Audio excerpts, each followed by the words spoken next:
വെളുത്തിട്ട് ഒരു കാലപടയും കാണാനില്ല. ആർക്കിട്ടെങ്കിലും രണ്ടെണ്ണം കൊടുക്കണോന്ന് വെച്ച് കഴിഞ്ഞാൽ തന്നെ പൈസ കിട്ടണം. ചേട്ടോ നമസ്കാരം. ആരാ മനസ്സിലായില്ല? ഞാന് ദേശീയനെറ്റിലെ തമ്മിൽ തല്ലി പരിപാടിയിൽ നിന്ന് വരുവാ. ആരാ എന്നെ തല്ലുന്ന? അയ്യോ ചേട്ടനെ തല്ലൂന്നല്ല, പിന്നെ ഞാനൊന്ന് ചേട്ടനെ ഇന്റർവ്യൂ ചെയ്യാൻ വേണ്ടി വന്നതാ. നീ ചെയ്യടാ, നീ ചെയ്തു നോക്ക്. നീ അയ്യോ ഞാൻ പറഞ്ഞത് അഭിമുഖ സംഭാഷണം. ഓ അങ്ങനെയായിരുന്നാ?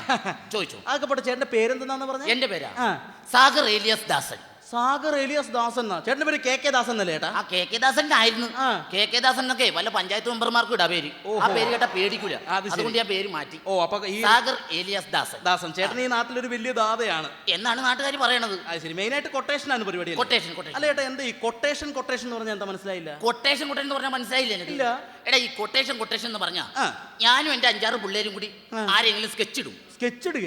അതറിയാൻ പാടില്ല. ഇല്ല. എടാ സ്കെച്ച് ഇടണമെന്ന് പറഞ്ഞാൽ നമ്മൾ ഏതെങ്കിലും കടയിൽ പോയി ഒരു പാക്കറ്റ് സ്കെച്ച് പേന മേടിക്കും. എന്നിട്ട് തല്ലാൻ പോണവന്റെ വീടിന്റെ വാതിലുള്ള വേലി, അവിടെ പൂക്കള്, പിന്നെ ഉദയസൂര്യനൊക്കെ വരച്ചു വെക്കും. എന്നിട്ട് നമ്മൾ തല്ലാനായിട്ട് അവന്റെ വീട്ടിലേക്ക് അങ്ങോട്ട് ചെല്ലും. ചെന്നിട്ട് അവിടെ കിടന്ന് മുട്ടൻ അടിയാണ്, അടിച്ച് താഴ്ത്തിടും. അത് ചേട്ടൻ അവനെ അടിച്ച് താഴ്ത്തിടും? ഞാനല്ല, അവരെല്ലാരും കൂടി എന്നെ അടിച്ച് താഴ്ത്തിടും. അങ്ങനെ. അപ്പൊ എന്റെ പിള്ളേരൊക്കെ കൂടി എന്നെ ഒരു വാരിക്കോട്ടെ ചുമന്നിട്ട് ഇങ്ങനെ ഓഹോയ് ഓഹോയ് ഓഹോയ് ഇങ്ങനെ ആശുപത്രി കൊണ്ടുപോകും.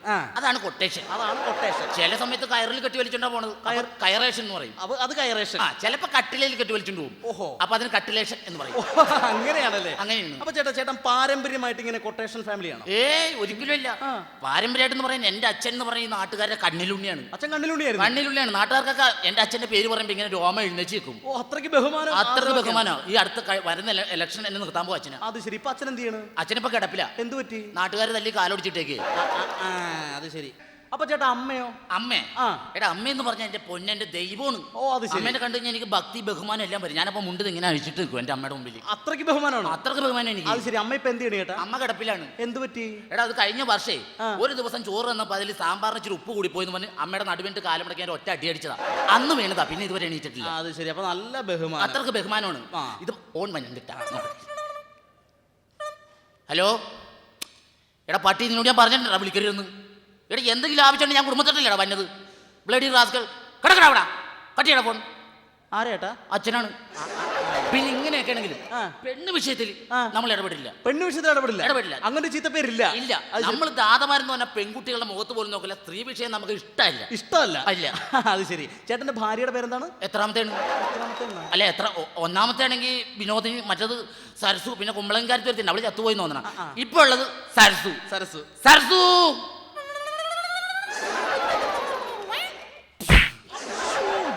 പണിയായിട്ടേ കാണിക്കുന്നത്. സ്വന്തം ഭാര്യനെ എടുത്ത് മർദ്ദിക്കാവോ? ഇങ്ങനെയൊക്കെ ചെയ്യാവോ ചേട്ടാ? എടാ വെള്ളം അടിച്ചു കഴിഞ്ഞാൽ എന്റെ ഒരു സ്റ്റൈൽ ഇതാ. രീതി ഇതാ. വെള്ളം അടിച്ചു കഴിയുമ്പോ ചേട്ടന്റെ രീതി ഇതാണ്. അതാണ്. അതൊക്കെ പോട്ടെ, ചേട്ടന്റെ മക്കളൊക്കെ എന്ത് ചെയ്യുന്നു? മക്കളെ ഞാൻ മാറ്റി നിർത്തിയേക്കാണ്. കാരണം എന്റെ ഈ ചോരപ്പാടുകളിലൂടെ മക്കൾ നടക്കാൻ പാടില്ല. അതുകൊണ്ട് മക്കളെ ഞാൻ ദൂരെ മാറ്റി പഠിപ്പിക്കും, എന്റെ മുഖം പോലും കാണാതെ. അതൊരു നല്ല സ്വഭാവമാണ്. മാറ്റി പഠിപ്പിക്കും. ഇപ്പൊ മക്കൾ ഇവിടെ ബോർഡിംഗിലാണോ? ബോർഡിംഗിലൊന്നും അല്ല. പിന്നെ ഗവൺമെന്റിന്റെ തന്നെ ഒരു സ്ഥാപനം. സ്ഥാപനം? ദുർഗുണ പരിഹാര പാഠശാല. അവിടെയുണ്ട്. മൂത്തവന് 5ാമത്തെ വയസ്സിൽ കിട്ടിയ അഡ്മിഷൻ. അവൻ അപ്പുറത്തെ വീട്ടിലെ പെണ്ണുമുള്ള ചട്ടകത്തിന് അടിച്ചു. അങ്ങനെ ഇളവനെ പെറ്റിട്ട് തന്നെ അതിന്റെ ഉള്ളിലാ. ശരി. അതൊക്കെ പോട്ടെ ചേട്ടാ. ചേട്ടൻ എന്തെങ്കിലും മാനസാന്തരം വന്നിട്ടുണ്ടോ? മാനസാന്തരം? പിന്നെ ഈ ചോരക്കളത്തിലൂടെ നടപ്പ്, വെട്ടും കുത്തും കൊലപാതകവും കൊട്ടേഷനായിട്ട് എനിക്ക് മാനസാന്തരം ഉണ്ടായെന്ന. ഒരു 3 വർഷം മുമ്പ് എനിക്ക് മാനസാന്തരം ഉണ്ടായി. മാനസാന്തരം വന്നു. അങ്ങനെ മാനസാന്തരം വന്നിട്ട് ഞാൻ നേരെ ഗഡീസിന്റെ അടുത്ത് ചെന്നു. ഗഡീസാ? അല്ല, പള്ളിയിൽ അച്ഛൻ്റെ അടുത്ത് ചെന്നു. പള്ളിയിൽ അച്ഛൻ്റെ അവിടെ ചെന്നിട്ട് ഗഡീസിനോട് പറഞ്ഞു, ഐസേ നമുക്ക് ഇങ്ങനെ പോലെ സീനുണ്ട്, അപ്പൊ എന്തെങ്കിലും പൂതിയാക്കണം പറഞ്ഞ് നമുക്കതൊന്ന് ബ്രിട്ടക്സ് ആക്കി തന്നെ എന്ന് പറഞ്ഞു. കുമ്പസാരിക്കാൻ വേണ്ടി പോയി. അതന്നെ. കാര്യങ്ങളൊക്കെ നമ്മളിങ്ങനെ ബ്രിട്ടക്സ് ചെയ്ത് പ്രശ്നം അവസാനം പറഞ്ഞു തീർന്നപ്പോഴല്ല ഐസ ചാടി അങ്ങ് എണീറ്റ്. എന്നിട്ട് ചാടി എന്നിട്ട് ലോഹം മടക്കുത്തിട്ട് പറയാം വെച്ച് പൊളിയല്ലേ അന്ന്. പിന്നെ എനിക്ക് മാനസാന്തരം വന്നിട്ടില്ല. അപ്പൊ ചേട്ടൻ ഇതുവരെ അങ്ങനെ വേറെ മാനസാന്തരങ്ങളൊന്നും വന്നിട്ടില്ല. അതൊക്കെ പോട്ടെ. ഈ കഴിഞ്ഞിടെ ചേട്ടൻ ആ ചാക്കോ ചേട്ടന്റെ കൈയും കാലും തല്ലി ഒടിച്ചെന്നൊക്കെ പറഞ്ഞിട്ടില്ല? നമ്മുടെ ഇപ്പഴത്തെ ചാക്കോ ചേട്ടന്റെ കൈ വെട്ടിക്കളയത്. എന്താണ്? അവൻ എന്റെ പെണ്ണുമ്പിള്ളേനോട് അസഭ്യം പറഞ്ഞു. പെണ്ണുമ്പിള്ളയുടെ അസഭ്യം പറഞ്ഞു? എന്റെ ഭാര്യയുടെ അടുത്ത് അസഭ്യം പറഞ്ഞുകൊണ്ട് കൈ വെട്ടിക്കളഞ്ഞു. അത് വേണം. പെണ്ണുങ്ങളുടെ അടുത്ത് അസഭ്യം പറയുക, അശീലം പറയുകയൊക്കെ ചെയ്ത് അത്ര മാത്രമേ ചെയ്തോളൂ. ഓക്കെ. എന്താ പറഞ്ഞെന്താണ്? അവൻ എന്റെ പെണ്ണുമ്പിള്ളേനെ കണ്ടോ പറയണ, എടാ എടി നിന്റെ ഭർത്താവിന് പണിയൊന്നും ഇല്ല, അവന് ഞാൻ എന്തെങ്കിലും ജോലി മേടിച്ചു കൊടുക്കാം. അസഭ്യമല്ലേ പറഞ്ഞത്? അതിനാണ് ഞാൻ കൈവിട്ടില്ല. നമ്മളെ കൊണ്ട് പണിയെടുത്ത് തിന്നാൻ പറ്റുമോ? അങ്ങനെ. അപ്പൊ ചേട്ടാ, ഇത്രയും കാലത്തിനിടയ്ക്ക് ചേട്ടന് മറക്കാൻ പറ്റാത്ത എന്തെങ്കിലും അനുഭവങ്ങളുണ്ട്? മറക്കാൻ പറ്റാത്ത അതായത് ഞാൻ സൗത്ത് ബസ് സ്റ്റോപ്പിൽ നിൽക്കുകയാണ്.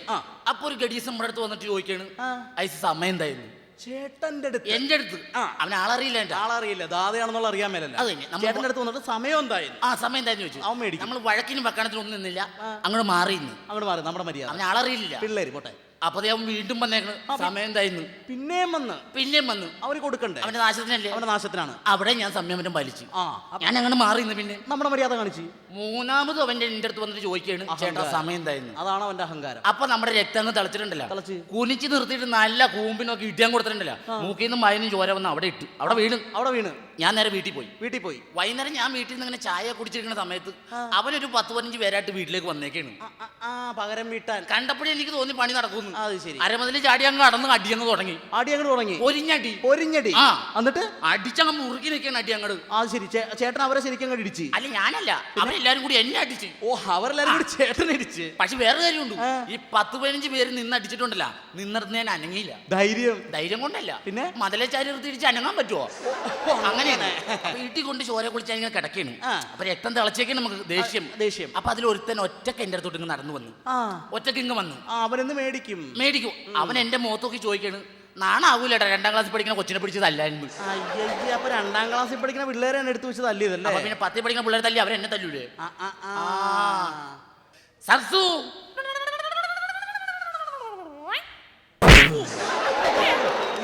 പണിയായിട്ടാ കാണിച്ചത്. സ്വന്തം ഭാര്യനെ ആരെങ്കിലും എത്ര വലിയ ഗുണ്ടയാണെന്ന് പറഞ്ഞാൽ ആരെങ്കിലും എടുത്ത് മർദ്ദിക്കോ? എടാ, വെള്ളം കുടിച്ച എന്റെ ഒരു സ്റ്റൈൽ ഇതാണ്, എന്റെ രീതി ഇതാ. വെള്ളം അടിച്ചു കഴിയുമ്പോൾ സ്റ്റൈൽ ഇതാണ്. അത് തന്നെ. അതൊക്കെ പോട്ടെ ചേട്ടാ. ചേട്ടൻ ഇങ്ങനെ നാട്ടുകാർക്ക് എന്തെങ്കിലും ഉപകാരങ്ങളൊക്കെ ചെയ്ത് ഇപ്പൊ അയലത്തെ വീട്ടിൽ കല്യാണമൊക്കെ നടന്നാൽ നമ്മൾ പോയി സഹായിക്കും? ഉണ്ടാന്നാ? എടാ, അയലോകത്ത് കല്യാണം വന്നാൽ ഞാൻ ചീറിപ്പാഞ്ഞ് നടന്ന് സഹായിക്കില്ലേ? അത് ശരി. തലേ ദിവസം രാത്രി ഞാൻ അവിടെ ചെല്ലും, എന്നിട്ട് സ്ക്വാഷ് കലക്കും. പിറ്റേ ദിവസം കല്യാണം കലക്കും. അതാണ് നമ്മുടെ രീതി. അത് ശരി. അപ്പൊ തല്ലൊരുപാട് കൊണ്ടിട്ടുണ്ട്? അങ്ങനെയൊന്നുമില്ല. കെ ദാസ് ഇതുവരെ തല്ലുകൊണ്ടിട്ടില്ല ഇതുവരെ. അപ്പൊ ഇന്നലെ എളമക്കരയിൽ വെച്ചിട്ട് ആരോട് പിടിച്ചിടിച്ച് കൂമ്പുപാട്ടി? അങ്ങനെ ഒന്ന് അല്ലാതെ ഞാൻ തല്ലുകൊണ്ടിട്ടില്ല. കച്ചേരിപ്പടിയിൽ വെച്ചിട്ട് അങ്ങനെ രണ്ട് അല്ലാതെ ഇതുവരെ ഞാൻ തല്ലുകൊണ്ടിട്ടില്ല. പിന്നെ ചമ്പക്കര മാർക്കറ്റിൽ കിടന്നൊരു ചെറിയ വെട്ടും കുത്തും, അത് 3. അങ്ങനെ 3. പിന്നെ ഇതുവരെ നമ്മൾ തല്ലുകൊണ്ടിട്ടില്ല. ഇല്ല. പിന്നെ എടപ്പള്ളി ടോളിന്റെ അവിടെ ഒരു പ്രശ്നം ഉണ്ടായിട്ട് ഇടികൊണ്ടതാ? അയ്യോ, അത് തന്നെ പട്ടി കടിച്ചതാണ്. പട്ടിക്ക് പോലും വേണ്ട, പട്ടി കടിച്ചതാണ്. അത് ശരി. പിന്നെ ഇപ്പുറത്തെ മാർക്കറ്റിൽ കിടന്ന പ്രശ്നം ഉണ്ടാക്കി പറഞ്ഞിട്ട് അത് ഓട്ടോറിക്ഷ ഇടിച്ചല്ലേ? അത് തർക്കിക്കണ്ട. 550 ഇടി കൊണ്ട് 550 ഉറപ്പിച്ച് ഞാൻ കൊണ്ട് ഇടിയല്ലേ? കുഴപ്പമില്ല. ഓക്കെ. നീ ചോദിക്കും. പിന്നെ ചേട്ടാ, ഇപ്പൊ നമ്മള് ചേട്ടൻ ഇതിനു മുമ്പ്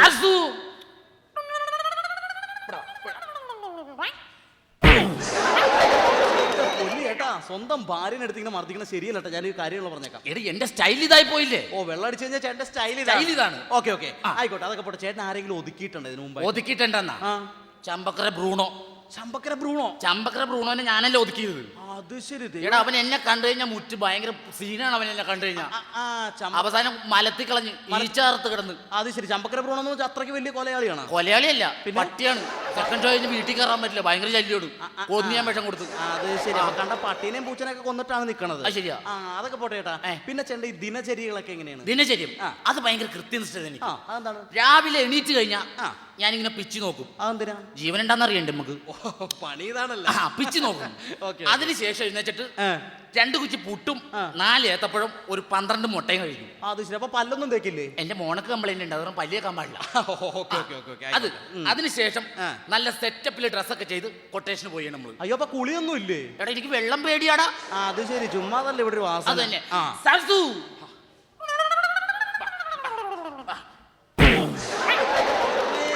എന്റെ പൊന്നി ഏട്ടാ, ഇങ്ങനെ ഭാര്യമാരെ മർദ്ദിക്കണം ശരിയല്ലട്ടാ. എടാ, എന്റെ സ്റ്റൈൽ ഇതല്ലേ? എന്റെ രീതി ഇതായി പോയി. ആയിക്കോട്ടെ. എന്റെ പൊന്നിയേട്ട എന്ത് തോന്നിയ കാണിക്കണത്? എന്താണ് ഇങ്ങനെ മദ്യപിച്ചൊക്കെ നടക്കാൻ പാടണ്ട?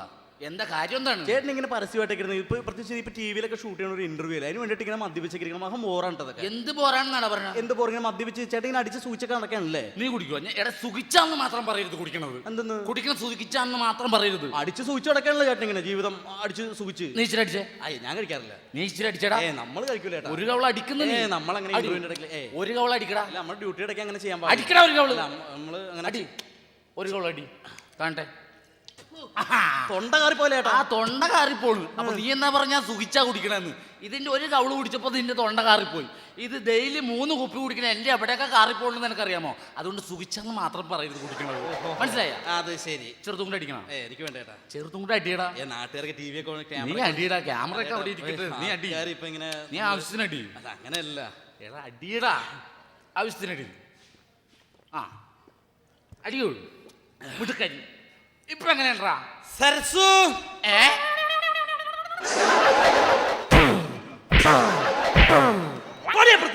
എന്താണ് ഇത്? വെള്ളം അടിച്ചു കഴിഞ്ഞാൽ എന്റെ ഒരു ശീലം ഇതാണ്.